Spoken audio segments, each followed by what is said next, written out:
The language I'm speaking right now is on its way to becoming the world's universal language, for better or for worse. Let's face it, it's the language of the internet, it's the language of finance, it's the language of air traffic control, of popular music, diplomacy. English is everywhere. Now, Mandarin Chinese is spoken by more people, but more Chinese people are learning English than English speakers are learning Chinese. Last I heard, there are 24 universities in China right now teaching all in English. English is taking over.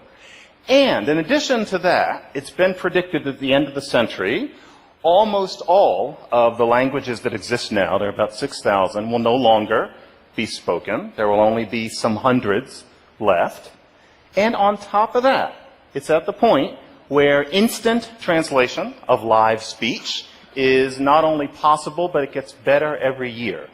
The reason I'm reciting those things to you is because I can tell that we're getting to the point where a question is going to start being asked, which is, why should we learn foreign languages other than if English happens to be foreign to one? Why bother to learn another one when it's getting to the point where almost everybody in the world will be able to communicate in one? I think there are a lot of reasons, but I first want to address the one that you're probably most likely to have heard of, because actually it's more dangerous than you might think.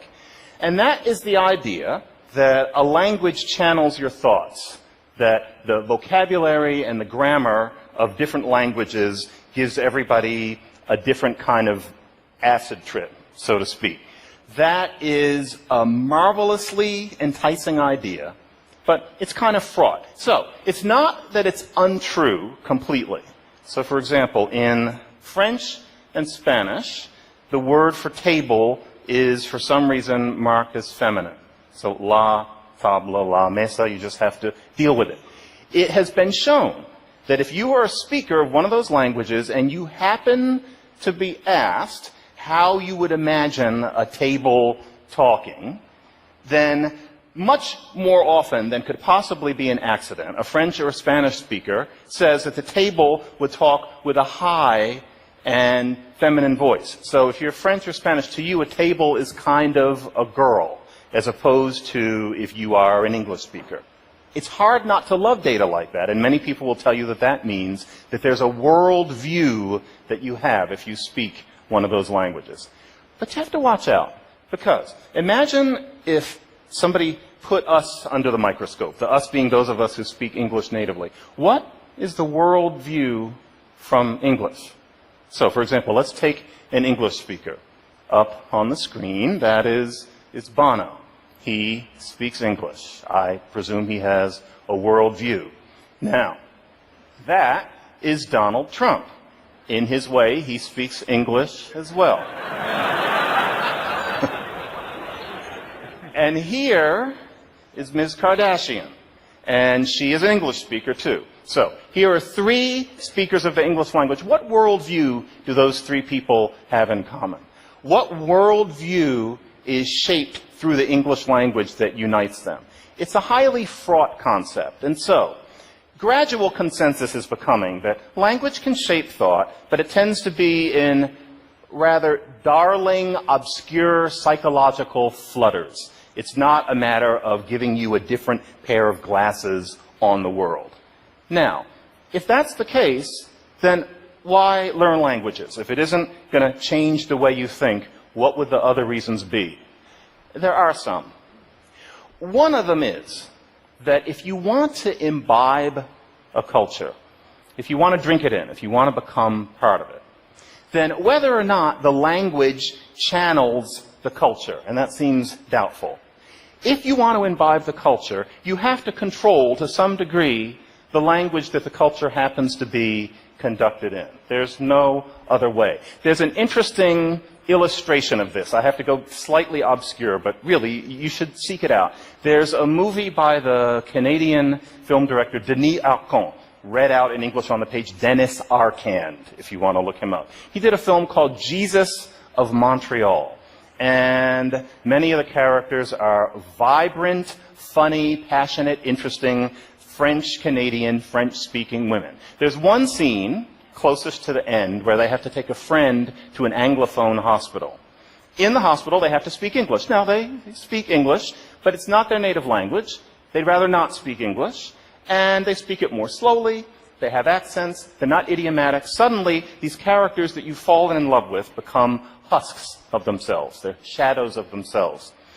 To go into a culture and to only ever process people through that kind of scrim curtain is to never truly get the culture. And so to the extent that hundreds of languages will be left, one reason to learn them is because they are tickets to being able to participate in the culture of the people who speak them, just by virtue of the fact that it is their code. So that's one reason. Second reason, it's been shown that if you speak two languages, dementia is less likely to set in, and that you are probably a better multitasker. And these are factors that set in early, and so that ought to give you some sense of when to give junior or juniorette lessons in another language. Bilingualism is healthy. And then, third, languages are just an awful lot of fun. Much more fun than we're often told. So, for example, Arabic, kataba, he wrote, yaktubu, he writes, she writes, uktub, write in the imperative. What do those things have in common? All of those things have in common the consonants sitting in the middle like pillars. They stay still and the vowels dance around the consonants. Who wouldn't want to roll that around in their mouths? You can get that from Hebrew, you can get that from Ethiopia's main language, Amharic. That's fun. Or, languages have different word orders. Learning how to speak with different word order is like driving on the different side of the street if you go to a certain country, or the feeling that you get when you put witch hazel around your eyes and you feel the tingle. A language can do that to you. So, for example, The Cat in the Hat Comes Back, a book that I'm sure we all often return to, like Moby Dick. One phrase in it is, do you know where I found him? Do you know where he was? He was eating cake in the tub. Yes, he was. Fine. Now, if you learn that in Mandarin Chinese, then you have to master it. You can know, I did wear him. Fine. He was tub inside, gorging cake. No mistake. Gorging, chewing. That just feels good. Imagine being able to do that for years and years at a time. Or, have you ever learned any Cambodian? Me either. But if I did, I would get to roll around in my mouth, not some baker's dozen of vowels like English has, but a good 30 different vowels scooching and oozing around in the Cambodian mouth like bees in a hive. That is what a language can get you. And more to the point, we live in an era when it's never been easier to teach yourself another language. It used to be that you had to go to a classroom, and there would be some diligent teacher, some genius teacher in there, but that person was only in there at certain times, and you had to go then. And then was not most times. You had to go to class. If you didn't have that, you had something called a record. I cut my teeth on those.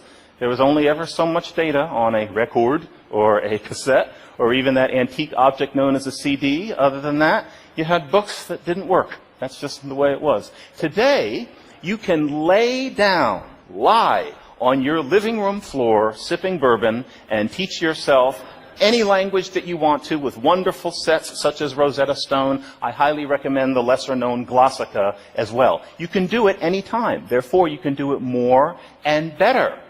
You can give yourself your morning pleasures in various languages. I take some Dilbert in various languages every single morning. It can increase your skills. Couldn't have done it 20 years ago when the idea of having any language you wanted in your pocket coming from your phone would have sounded like science fiction to very sophisticated people.